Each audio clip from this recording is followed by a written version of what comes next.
I don't know if the Prime Minister wanted to address the whole population replacement discussion later in this story, but I am very curious about his view on it, especially in addition to what I said about it yesterday, that I do indeed believe it has been a conviction for decades. I just want to have the Prime Minister's view on that. I'm referring a bit to a book I recently read, which I found quite thought-provoking.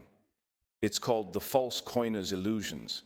I can't remember who the author was, but it describes in great detail how the Netherlands has been governed for 40, if not 50 years, by a group of multiculturalist elites who not only promoted, but also adhered to an ideology that viewed it as positive if the Netherlands were to have a different kind of ethnic and cultural composition.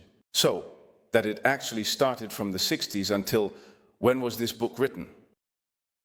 The year 2020 was marked by a policy designed to replace the population of the Netherlands, aiming to give the Netherlands a different kind of ethnic and cultural composition.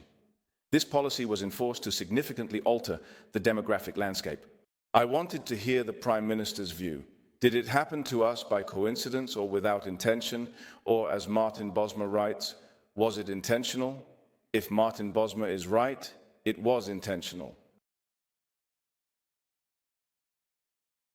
Chairman, I could hardly imagine that Mr. Baudet had forgotten the author of the book.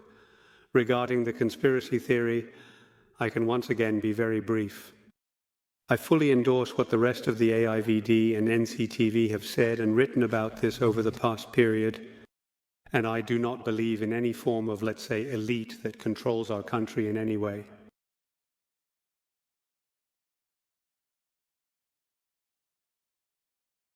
Chairman, I now hear the Prime Minister saying all sorts of conspiracies.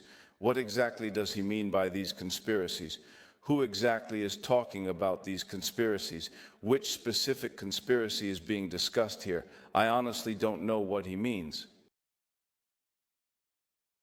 Mr. Chairman, Mr. Baudet asked me what I thought about conspiracy theories.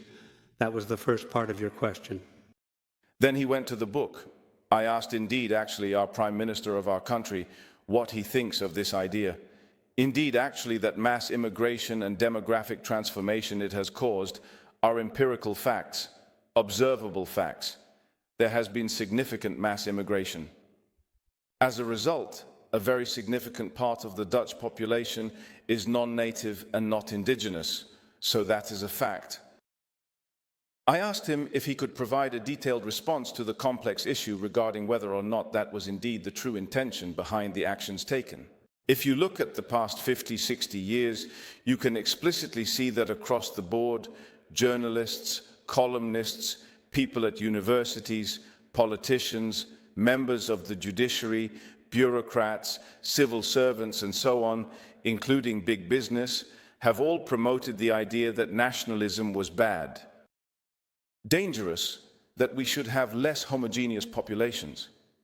What does that have to do with a conspiracy theory? I just don't understand the reference to a conspiracy theory at all. It has just been an intention, just a plan. It is an ideology. It is a belief that the world is better if we all mix together. That has been the belief of those people, hasn't it? It's also stated in this book. Countless books have been written about it. Why is that dismissed as a conspiracy theory? I don't understand. Mr. Chairman, either I completely misunderstood Mr. Baudet at the beginning, but I believe he really asked me two questions.